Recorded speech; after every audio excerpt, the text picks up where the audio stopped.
Good afternoon. Thank you for joining CTD for our webinar AT and the IEP. We are pleased to introduce our speaker, Lisa Leitner, Chester County's chairperson for the Right to Education Task Force and family advocate for special education families. Lisa is an active lobbyist in D.C. for disability rights, as well as an informed blogger on her blog called A Day in Our Shoes. Please feel free to put your thoughts and questions in the chat box at any time throughout the presentation. And if Lisa doesn't get to your questions, we will make sure that at the end we set aside some time to make sure each question is addressed. Without further ado, we're going to pass it off to you, Lisa. Thank you.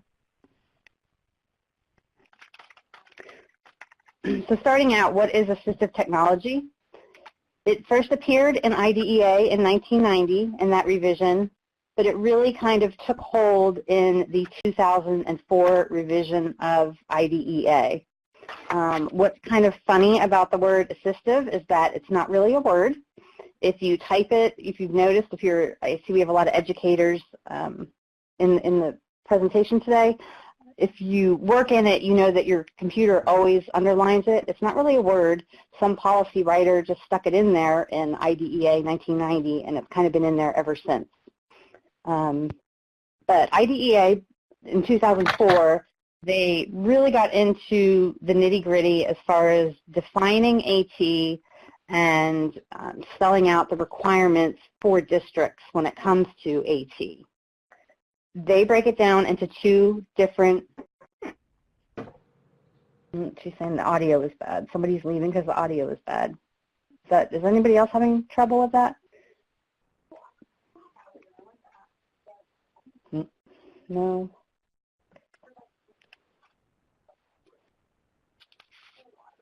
Okay, good. Julia, maybe you just want to try dialing in again then, maybe it's just a bad connection. But IDEA breaks it down into two divisions.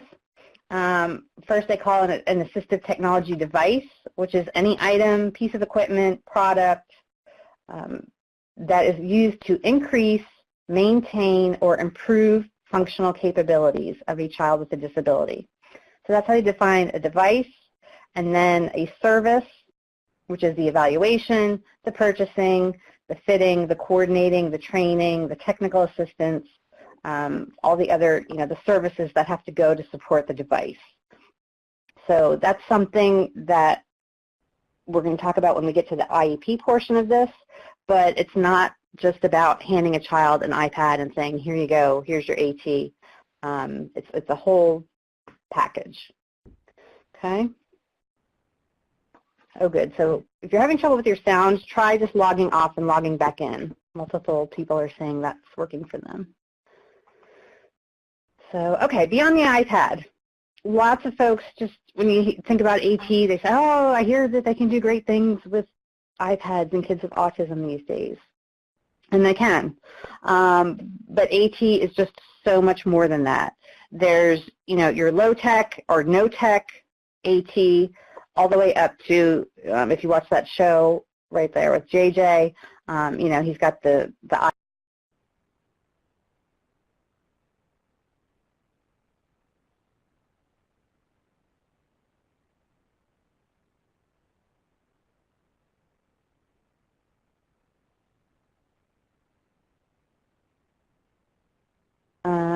okay, we have a question. What should a comprehensive AT assessment should include? We're going to get to that in a minute. Oh, they're saying sound is gone. Yes, you're back. Okay. Good. So where was I? Oh, so some examples of low-tech AT could just be a handheld magnifier, your large fonts, a reacher or grabber, if you've ever seen, those things that the person holds in their hand so that they can reach for something, a pencil grip, the triangle crayons, a board, a slant board, that's your very low-tech assistive technology. And of course it goes all the way up to books on CD, FM systems, digital hearing aids, headsets, telephones, Bluetooth, and of course all your devices, your iPads and programs and things like that. So like I said, it can be anything from a pencil grip or a slant board up to a device and equipment that costs, tens of thousands of dollars. I know CTD, when we have the link at the end of the presentation to the parent training centers, but every state has a parent training center to train parents with issues surrounding disabilities. And I know ours here, every year they have an AT, an Assistive Technology Expo, where they invite all the various vendors of AT products to come and, you know, just expo what's the latest and greatest, and it's really very informative. So you might want to see if your parent training center does that as well. That's just one way to find out if what type of AT is available, and we're going to get into, I have a whole slide on other ways that you're going to learn. Okay, so let's get into determining need. And you can see there that's a key with a little extra plastic on it, and that's a very low-tech, you know, almost no-tech piece of assistive technology. But if a parent, if a person needs that to unlock a door, then they need it. Okay. But in determining need, there are two common evaluations. The one you probably hear about the most often is called the SET, and SET stands for Student, Environment, Tasks, and Tools. And we're going to get into the details of that in the next slide. And the second one is called the WADI, and that's the Wisconsin Assistive Technology Initiative. I also have a link to that at the end of the presentation. That's kind of the gold standard. It's very thorough. The folks in Wisconsin have put together, the link that I have to the document, it's actually 300 plus pages of how to take a student through, you know, an assistive technology evaluation. And I mean, start to finish, like I said, it's 300 pages. Not all of them necessarily need to be that thorough, but if you are, you know, you may find that you are able to meet a child's needs without going through every single step that they have outlined. But, you know, if you're new to the process and kind of something doesn't feel right, oh, what could I be doing, what should I be doing, the WADI probably has your questions answered. So, SET. And I will have a link, I have a link at the end to the person who developed the SET process. But this is pretty much it, student, environment, tasks, and tools. So you want to formally request for your IEP process that I want my child to be evaluated for assistive technology.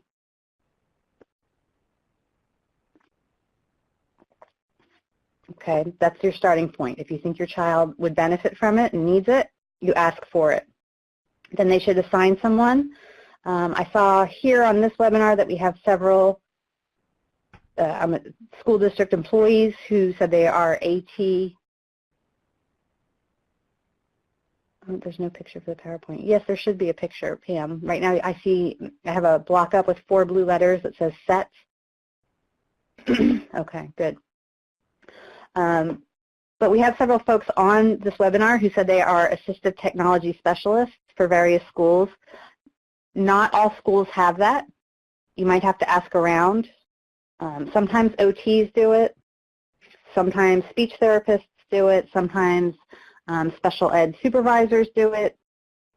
It just depends on the district and what they have, you know, the size of the school district, what their needs are. If it's a very small school district, they may not need an AT specialist full-time. They may contract out and so on. They may, some folks I know, some districts have it set up where specialized people like that are at the county level and they contract out.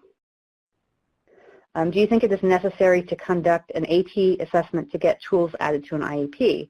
I work with a number of IEP teams that are able to find appropriate tools without an assessment. I mean, if the child's needs are being met, you don't necessarily, I guess, have to have the assessment, but how do they know? I mean, if it's just trial and error, I don't know why you would ever just hand a child or student, you know, a piece of equipment and, hey, here, use this. Because the SET process isn't terribly complex either. You can see that you're looking at the student's current abilities, their needs, their functional areas of concern, what their environment looks like, what tasks they need to do, and what are the training requirements. So I don't know, you know, we're such a data-driven field. Education is so data-driven. I don't know why you would give someone AT without doing the assessment, if that makes sense. Because even, yeah, I mean, I guess if it works for the child and the child's progressing and able to access and benefit from their education, that's great. It might be something, you know, simple as a large font for a vision impairment. But at some point, the child had to be assessed to know what their needs are. Okay. Yes, Charlie, we're going to get to that in a minute. And Emily said, I think the SET process may be used by IEP team members such as the OTPT without having an AT eval. That's true, Emily, but let me find my notes here. It is listed in IDEA that they are required to consider assistive technology needs for all kids. So, you know, they might just be looking at the overall needs, but AT should always be on their radar.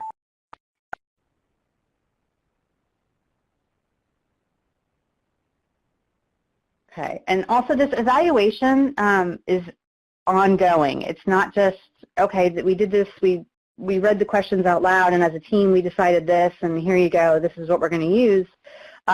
This needs to be ongoing. The SET is not a once and done evaluation by any means. Some folks, and I've been really humbled because, you know, I live in suburban Philadelphia, so sometimes I get a little narrow-minded in my focus because we have so many resources here because, you know, it's a larger city. And I've been to some parts of the state and they say, yeah, well, we only have one vision teacher for 4 counties. Meanwhile, you know, my county has several dozen. So that, like I said, my readers have humbled me and reminded me that not everyone has everything accessible to them. So if you need to find a qualified evaluator, of course, start with your IEP team and ask, you know, who has experience with AT, because you don't want someone, no matter how well intended they are, we don't want someone raising their hand and going, okay, yeah, I'll do it. I'll do the SET eval.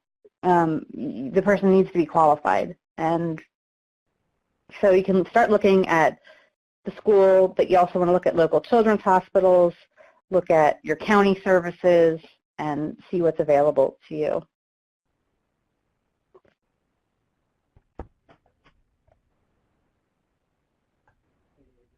I'm sorry, I'm just being quiet for a minute because I'm reading what, in our district we have hundreds of kids using AT, and we were to assess every single one of those kids. It's not very realistic.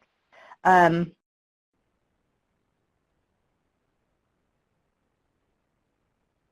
I see what your point is. If you're just giving a person, I don't know, again, giving a person a pencil grip or a slant board, or like I said, large font for reading. But again, how are you going to know what's working? Who's going to follow up? Who's going to determine, you know, maybe, you know, you give a kid a pencil grip and a slant board, maybe it's cramping their hand. Who's going to follow up to know that this is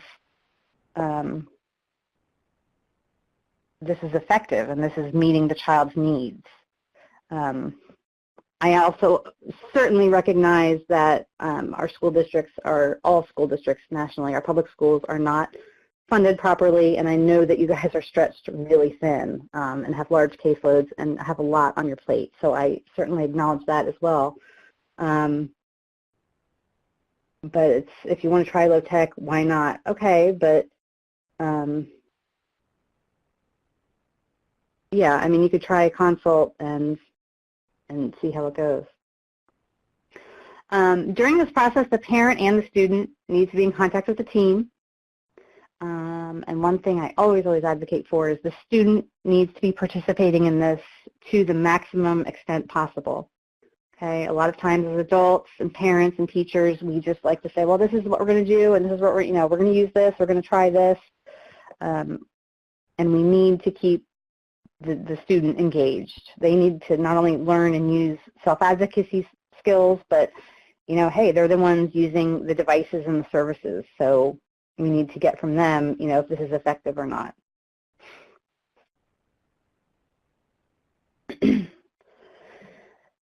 Okay, here are, and as Anna Maria has said, this will be available to you, but here are the resources for SET and WADI.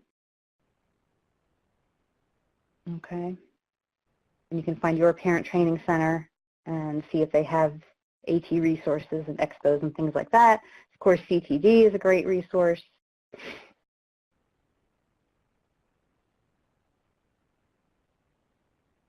Okay, so a lot of you have already asked this, and I know that your questions have already been bumped off the page and I can't see them anymore.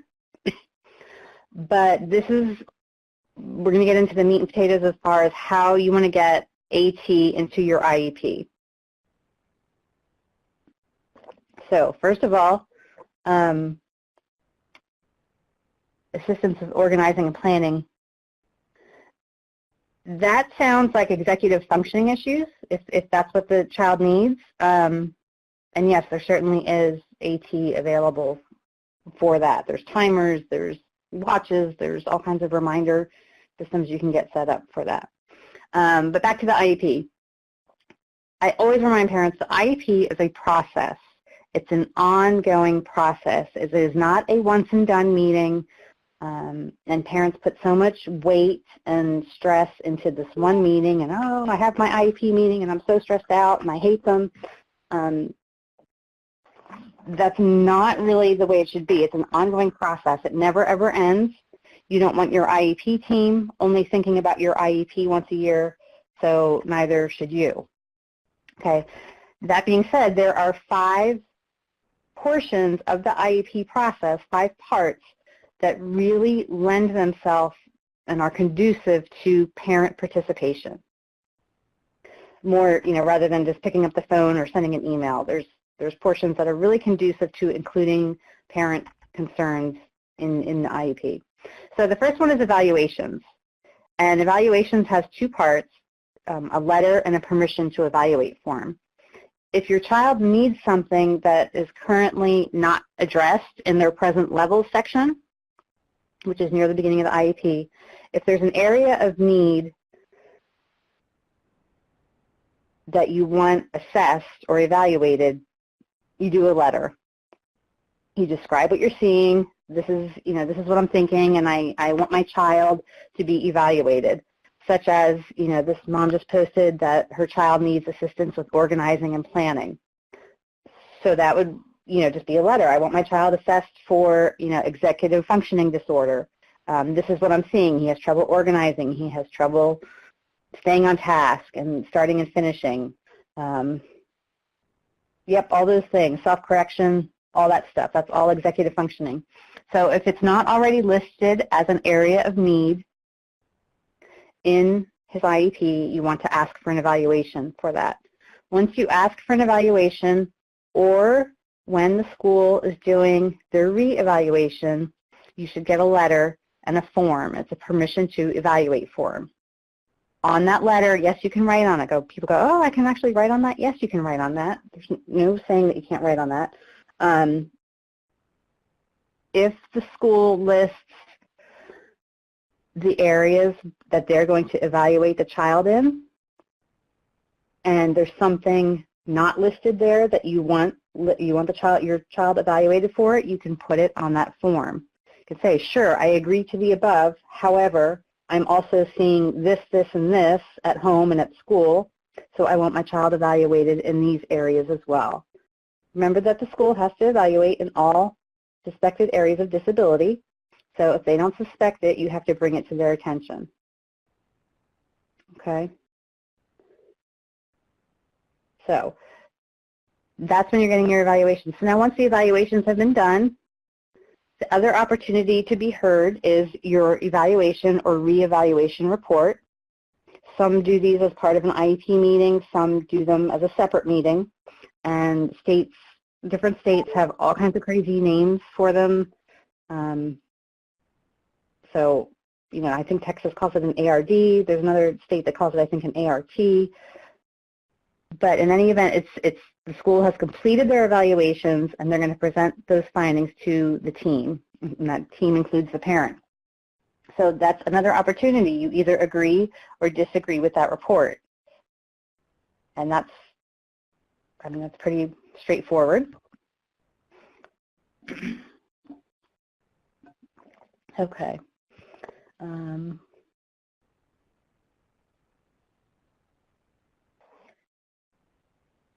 Okay. After that, once the team has done their evaluations, in most states they have 30 days to draw up an IEP based on those findings.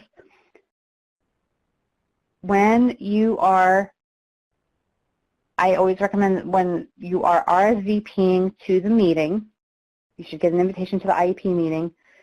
When you are RSVPing to the meeting, that is when I tell parents to send in their parent concerns letter. So you say, yes, great, on April 15th, I will be coming to that IEP meeting. Here is my list of concerns I wish to discuss at that meeting. And just list them all. It doesn't have to be fancy, just professional.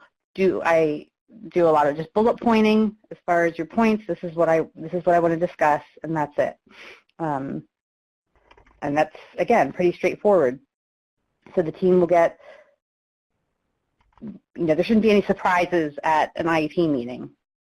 So the team knows what you want to discuss, you know what they want to discuss, and that's it. So if any of your AT concerns have not been addressed, or maybe your child is using AT and it's just not working for them, or it's too complicated, that's when you want to put it in, that the child can't use this form because this isn't working, and you want to discuss other options.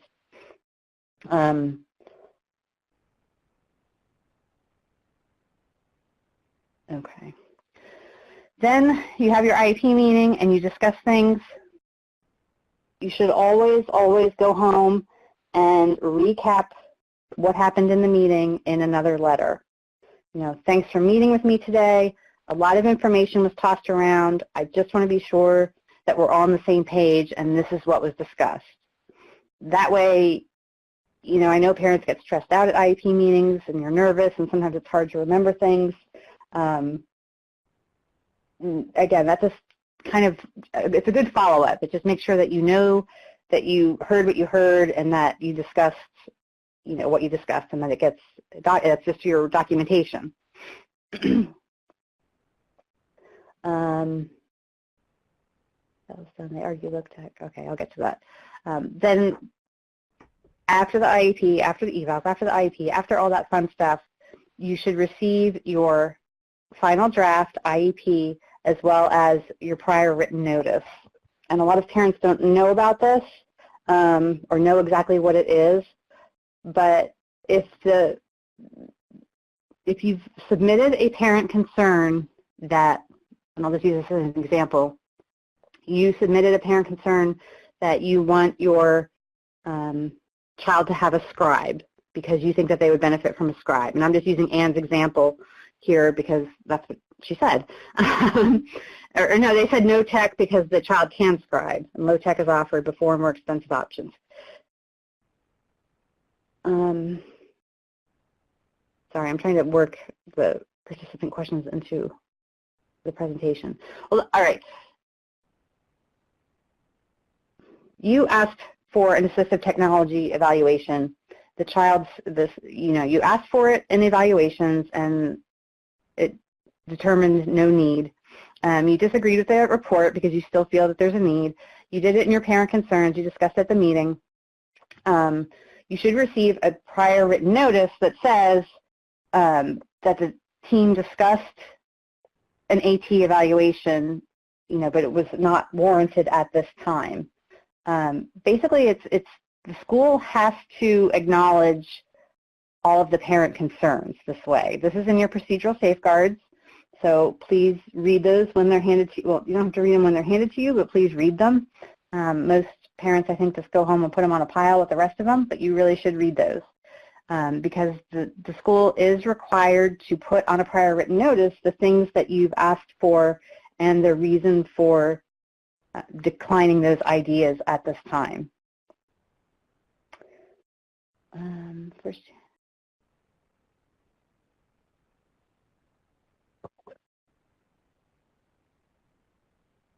Okay, Jackie's writing about an independent evaluation. You don't have the right to an independent evaluation. You have the right to ask for one. So that's very confusing to a lot of parents. The school does not have to grant you an IEE.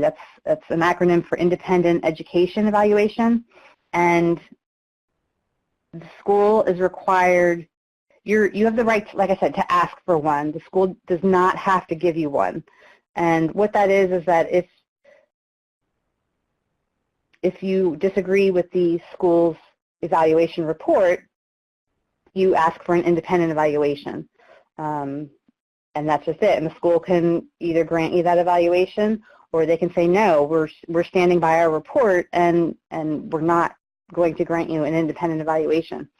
A lot of parents then go and pay for these independent evaluations on their own nickel. And they're a lot more than a nickel, trust me. But the parents go and pay for them themselves. And per IDEA, the only requirement is that the school consider the information. So if you go out and spend, you know, and I mean, these independent evals can be thousands of dollars. And if you go out and get one, the school only has to consider that information. Okay, so just be careful. I don't want to get too off topic here and getting into IEEs, but just be aware that it's not, you know, just because you find an evaluator out there and you pay them $500 and they say, yeah, your child needs AT, that is not a slam dunk or a guarantee to get it from your district by any means.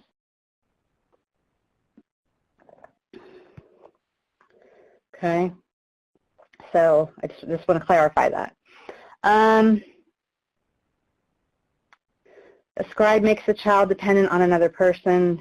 See if you can advocate for independence. That's not necessarily so. I mean, some kids are never ever going to be able to write, and it is what it is.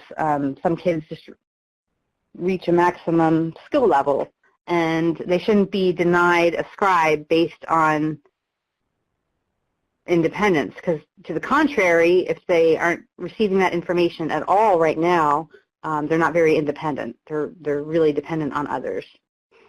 Yes, there is talk-to-type AT, and there's certainly the reverse where the child can have things read to them, but I wouldn't say scribe. Yes, you're right, Kelly. If they deny the request for an IEE at public expense, they have to file for due process. And again, I don't want to get too off topic on this, but that often scares parents even more because they ask for an IEE, the school says no, and they receive the PWN that says not only are you not getting your AT evaluation, but we've filed for due process, so you have, you know, a few days to decide what you're going to do. But again, IEEs are another whole beast, and I don't want to get into that too much.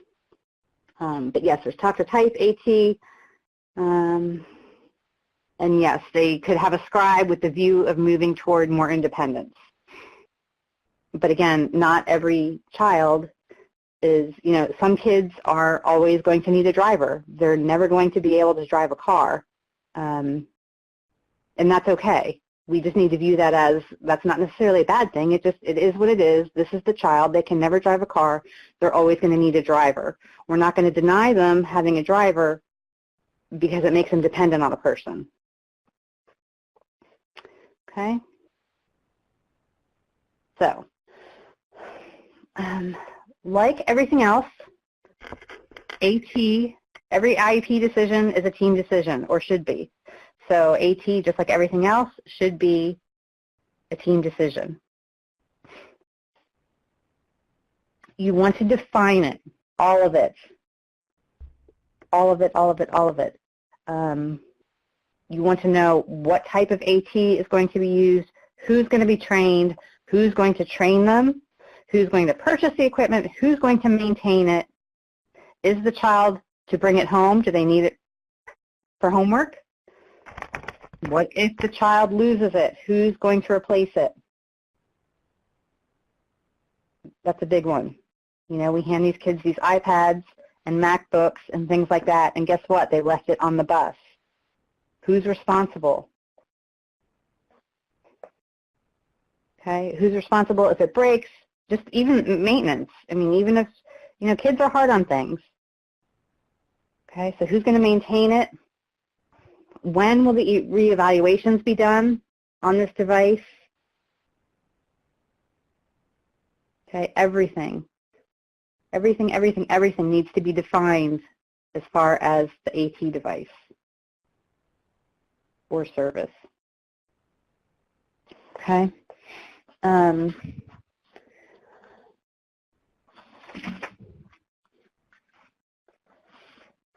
So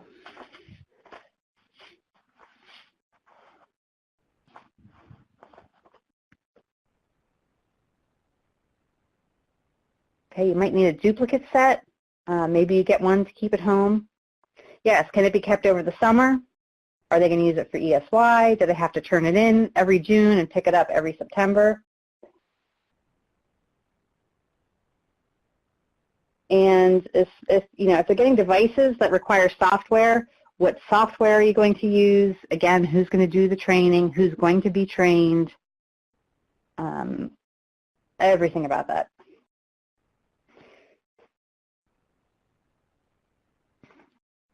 Okay. So how do I find out? You know, what do I find out? I think that my child could benefit from assistive technology, but, you know, I don't know what's out there. Where do I find out?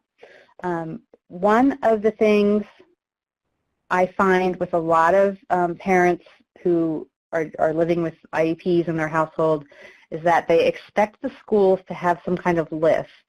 And whether it be a list of placements or a list of accommodations or a list of SDIs, I find that parents kind of want, and a lot of parents expect the school to hand them some kind of list of, hey, here's all the assistive technology that's out there. Pick what you think would work for your child. And it just doesn't really work that way. Yes, the Patan, that's what I said. We do have expos. But there is no list of all the AT that's out there. There is no list of, you know, all the different placement options or all the different strategies for something. Schools kind of go with what they have experience with and go with what's worked for them in the past. So, you know, if your child needs something, they're likely going to say, well, hey, you know, we had another child that had this issue and we tried this and it was successful. So that's probably what they're going to offer you. But if you don't think that's going to work, or you know, something's telling you, no, there's got to be more, there's got to be something more out there that would be a better fit for my child, it's really going to be on you to look for it.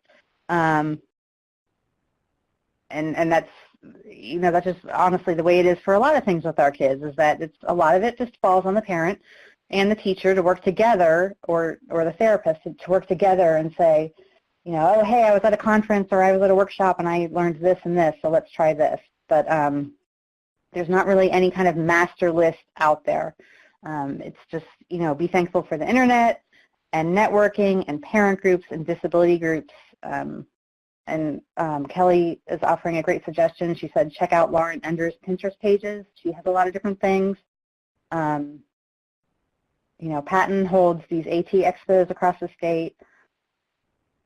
Can a parent request? I have a parent asking, can a parent request Microsoft over Apple device so things mesh and carry over easier? Well, I mean, mesh and carry over easier for whom? Is it for you or for the child or the student? Because school is required to meet the child's needs. If it's a need of the child, then yes. I don't know, though, if all their schoolwork is being done in Apple at school. I don't see why they couldn't come home with that same Apple device and do their homework as well on the Apple device. Why they would need to only use Microsoft at home. I'll be the first to admit, when you have to flip back and forth between Microsoft and Apple, it's really a pain. But I don't know that you could necessarily get that identified as an IEP need or an area of need. You know, you could try. I don't know. That's a tough one. The NEAT Center. What's NEA? Was that and other AT centers? IDEA requires each state to have one. Yes, each state does have a parent training center. And back on, let's see, where is it?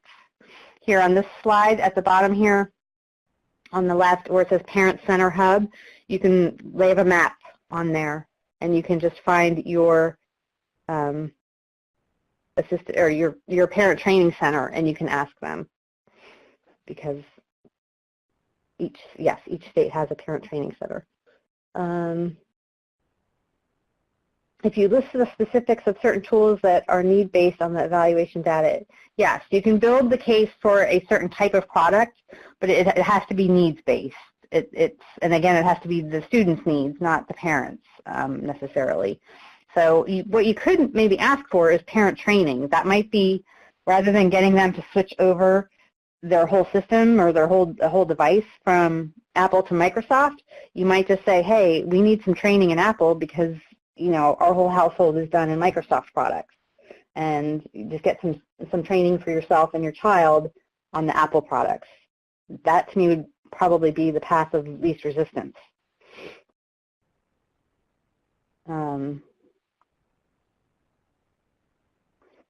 Okay, any other questions? I see people are typing, so I'll have time for questions. Okay, here are some other resources. I included the Rights Law link only because at the end of their little, they do a brief synopsis on IDEA 2004 and AT being included, but after that they list about 50 different resources for AT.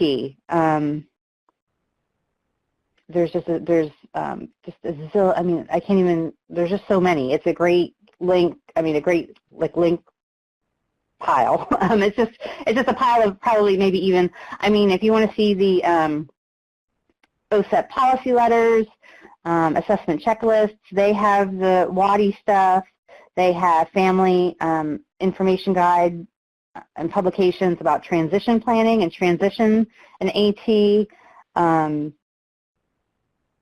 They have funding information. They have probably about half a dozen different resources where if funding is becoming an issue, that you can seek out funding assistance.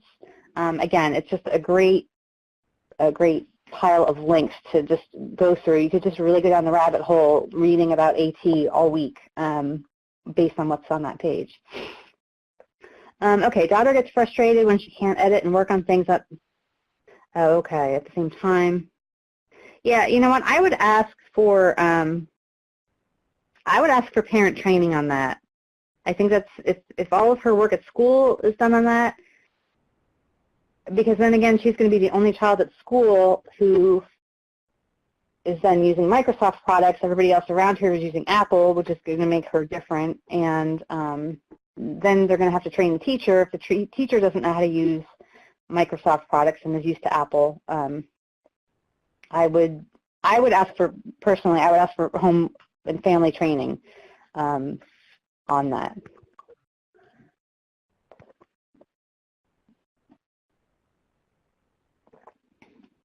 Do you provide AT services as a direct service or a supplemental, more like a consult? Most of the AT that I've seen in IEPs, at least here in Pennsylvania, is that it's listed as an SDI. Unless if it's a device. If it's a device, it's listed as an SDI. If it's consults from, say, like a TVI, I'm sorry, that's a teacher of the visual impaired, then it can be a related service. If it's feeding consults, you know, from speech or OT, Oh, I'm sorry, SDI. SDI is specially designed instruction. It's the meat and potatoes as far as after you agree upon the goals. The SDI is the special education to get you there. You know, what specifically is your child going to receive to help them achieve those goals? That's their SDIs. And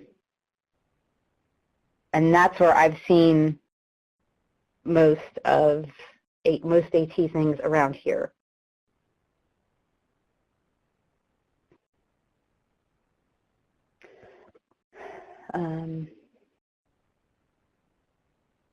Do you write AT goals that are focused solely on the use of the AT tool? If necessary, yeah, if this is going to be a, if this is going to be a lifelong thing, and again, that's okay. We need to, you put yours under supplemental aids. Yeah, I've seen it under there too.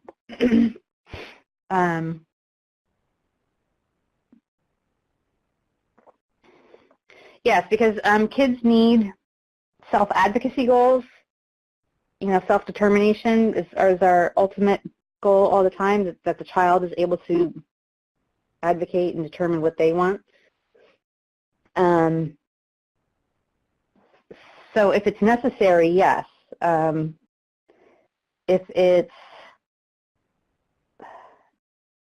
if you're doing OT skills on feeding, if you want the child to be able to successfully self-feed, and the only way they can do that is with special utensils and special bowls, I don't know that I would put the special utensils and bowls as necessarily a goal. That would be the SDI, with the goal being independent self-feeding, if that makes sense. I have also seen students with a disinterest in using tools. This could be a behavior that interferes with learning. Yes, they may, depending on the age and the situation and ability, they may be self-conscious about using different things that are different from their peers. They may be frustrated because they don't know how to use it, and that's manifesting itself as disinterest. So you may need to have goals set around that. My son was to use a cane for walking, for O&M, orientation and mobility, but in order to navigate, his little world where he walks around, he was to use a cane, and he would just leave it. He never wanted to carry it. Even if he tripped over something and fell down, he would rather do that than carry the cane. So that's just kind of one example of, the assistive technology is out there, but the child may really not want to use it. And then it's up to us to find other ways of, okay, what other cues are we going to give him to navigate his environment? A program is listed in present levels, Learning Ally, but not in any other section. Is that okay?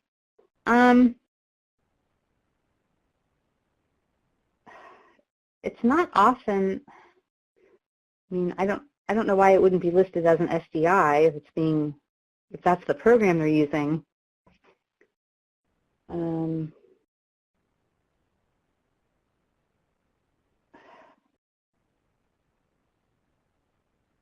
don't know. IEPs are long documents. I get that, but I don't see what the harm is in really just clearly defining, because this is where disagreements and kind of tension starts between parents and schools, is that, something happens, somebody goes on maternity leave, and then all of a sudden they're not using Learning Ally anymore, and then the parent contacts the school and says, well, I thought we were using Learning Ally, and it's not listed as an SDI, so the school says, well, do you know what I mean? Things just kind of snowball that way. So I personally, as an advocate, I just like everything clearly defined. If they're using Learning Ally, why won't they write it down? Just write it down, tell us what you're doing with it, and IEPs should be able to really be picked up from anywhere at any time and just be implemented anywhere. So, if the whole school staff changes tomorrow, the team should, her new team should be able to pick it up and just implement that IEP. So yes, audiobooks should be listed as an accommodation or an SDI. Are there resources about including a child in the AT assessment rather than just handing them something? Oh, yes. I mean, you can try it with trial and error, but I just don't see why you would waste folks' time doing that.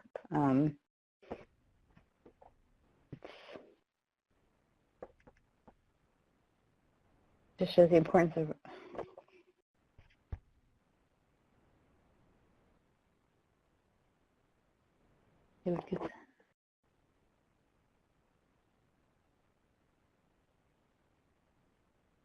Yes, and even Nancy brought up a good point about audiobooks, and even still, it's audiobooks or digital access to grade level content, that needs to be defined as far as where the student is to access it from. Is it a free subscription? Is it a pay subscription? Who's paying for it? You know, all that stuff. Just get it all clearly defined.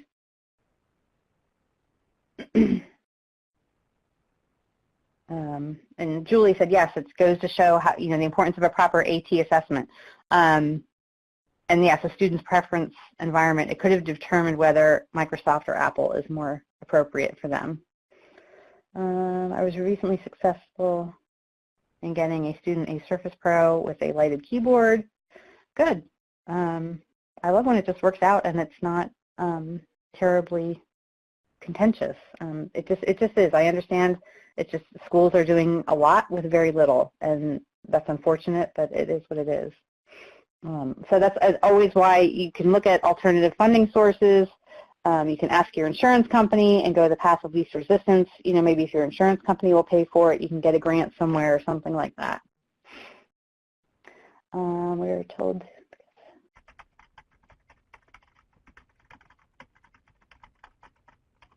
We're told.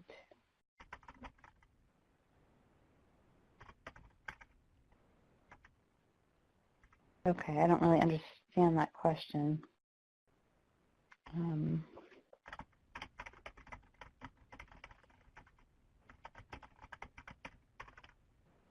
Okay, any other questions about getting AT into your IEP?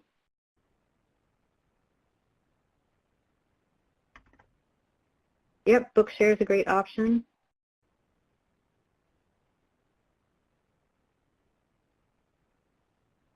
If you're using the Surface Pro 3 at home and that's what she has, you know, then that might be an area of need for her. Bottom line is that she either needs to learn the Apple devices or she has to be able to use what she's already comfortable with. Depending on, you know, a lot of these kids have pretty full plates and things are already more difficult for them to learn. Maybe it's just not reasonable right now to expect her to learn another computer device and software program in addition to, you know, her schoolwork. So you could argue that. But again, it's got to be based on her needs. So you're going to have to tie it into her needs somehow. Or you can send the Surface Pro to school. That's fine. They're very expensive. I just worry about that. A lot of this stuff is expensive, and you know, most households can't just go out and buy a new Surface Pro if it gets stolen, which is unfortunate, you know, but things like that happen.